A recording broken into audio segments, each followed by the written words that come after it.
बिहार में चुनाव से पहले बड़ा गेम हो गया है। बता दें कि पहले हरियाणा, महाराष्ट्र, उसके बाद बिहार में खेल होना शुरू हो चुका है। यहाँ पर मुसलमानों, अल्पसंख्यक, पिछड़ों का वोट को लेकर हेराफेरी होने का आरोप लगा है। राहुल गांधी ने इस पर बयान दिया है। विपक्ष ने मोदी सरकार और चुनाव आयोग को घेरा है। क्या कुछ खबर आ रही है, सब कुछ आपको बताएंगे। लोग कह रहे हैं कि बिहार चुनाव से पहले गेम सेट हो गया है।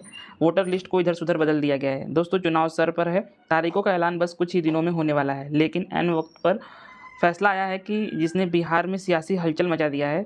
अचानक से चुनाव आयोग ने एक ऐलान कर दिया है, बिहार में वोटर लिस्ट में संशोधन होगा। दोस्तों, कैलेंडर, जो चुनाव आयोग का कैलेंडर होता है ना, इसमें कोई भी ऐसा चीज़ के बारे में मेंशन नहीं हुआ था कि ये चीज़ होगा, लेकिन अचानक से 25 दिन में 8 करोड़ लोगों का जो है वोटर लिस्ट फिर से तैयार होगा। घर घर जाएंगे चुनाव आयोग की जो टीम, ठीक है। यहाँ पर देखिए, और वो भी पूरी तरह से मतलब पुराने रिकॉर्ड खंगाले जाएंगे, नई वोटर लिस्ट बनेगी और वो भी 25 दिन के अंदर। सवाल उठता है, क्या यह सामान्य प्रक्रिया है या फिर कोई बड़ा खेल है? होना शुरू हो चुका है। बता दें कि 8 करोड़ मतदाताओं की लिस्ट को सिर्फ 25 दिन में अपडेट करना लगभग असंभव है। आरजेडी के नेता और बिहार के पूर्व डिप्टी सीएम तेजस्वी यादव ने भी इस पर आरोप लगाया है कि गेम सेट किया जा रहा है और लगातार इसको लेकर विपक्ष हमलावर है। ये कोई मामूली आंकड़ा नहीं है। 8 करोड़ लोगों के घर पर जाकर डोर टू डोर सर्वे करना बहुत बड़ी बात है। मतदाताओं से दस्तावेज मांगे जाएंगे, जैसे जन्म प्रमाण पत्र, पहचान प्रमाण पत्र, दूसरी चीज़ें। लेकिन क्या ये दस्तावेज हर नागरिक के पास हैं? क्या गरीब, मजदूर, अल्पसंख्यक, दलित और प्रवासी लोग इस प्रक्रिया में टिक पाएंगे या फिर उन्हें लिस्ट से बाहर कर दिया जाएगा? राहुल गांधी ने इस पर सीधा हमला बोला है। उन्होंने दावा किया है कि महाराष्ट्र में बीजेपी ने वोटर लिस्ट में हेराफेरी कर चुनाव पर जो है खेल कर दिया था और वहां से जीत हासिल की, और अब वही स्क्रिप्ट बिहार में लागू किया जा रहा है।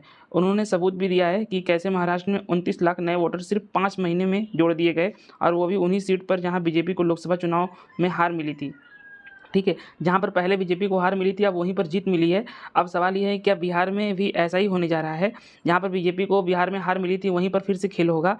जब राहुल गांधी ने चुनाव आयोग से महाराष्ट्र की वोटर लिस्ट मांगी तो आयोग पहले टालता रहा, फिर कहा कि दे देंगे, लेकिन अब तक 1 महीने का समय हो गया है, लेकिन कोई भी सबूत या कोई डेटा नहीं आई है, कोई लिस्ट नहीं आई है। उल्टा बिहार की लिस्ट बदलने का ऐलान कर दिया गया है। अब समय कहाँ से आ गया? 25 दिन के अंदर 8 करोड़ लोगों के घर सर्वे कैसे हो सकता है? इतना ही नहीं, सीसीटीवी फुटेज को भी सिर्फ 45 दिनों में तक रखने का नया नियम लागू हो गया। मतलब जो भी चुनाव होगा उसका सीसीटीवी फुटेज बस 45 दिन रहेगा। पहले क्या होता था, पहले 1 साल तक सुरक्षित रखा जाता था, लेकिन अब 45 दिन का समय जो है रखा जाएगा। आप समझ सकते हैं कि 45 दिन में इसको कम करने के पीछे क्या कारण हो सकता है, क्योंकि ये खेल है। राहुल ने ट्वीट कर कहा कि वोटर लिस्ट देंगे नहीं, सीसीटीवी मिटा देंगे, सब कुछ फिक्स है। क्या चुनावी पारदर्शिता मजाक बन चुका है? अब बीजेपी अपने खेल में सब चीज़ ले रही है। बवाल सिर्फ वोटर लिस्ट तक सीमित नहीं है। ममता बनर्जी ने इस पर प्रतिक्रिया की है कि इसका तुलना सीधे एनआरसी से कर दिया है। ममता बनर्जी हो, असदुद्दीन ओवैसी हो, राहुल गांधी हो, विपक्ष के तमाम नेता इसका तुलना जो है एनआरसी से कर रहे हैं। सवाल उठा रहे हैं कि क्या चुनाव आयोग चुनाव के नाम पर चुपचाप एनआरसी लागू किया जा रहा है?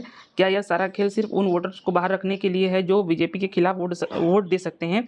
महाराष्ट्र की तरह बिहार में भी खेल करनी चाह रही है बीजेपी, ये आरोप लग रहा है। चुनाव आयोग पर भी सवाल खड़े हो रहे हैं, उसकी निष्पक्षता पर सब संदेह किया जा रहा है। सवाल सिर्फ वोटिंग लिस्ट का नहीं है, सवाल लोकतंत्र पर है। अगर वोट डालने से पहले ही नाम काट दिए जाएंगे, अगर दस्तावेज के नाम पर हक छीन लिए जाएंगे, तो फिर चुनाव महज एक दिखावा बन जाएगा, मजाक बनकर रह जाएगा। लोकतंत्र इस पर कहाँ से बन पाएगा?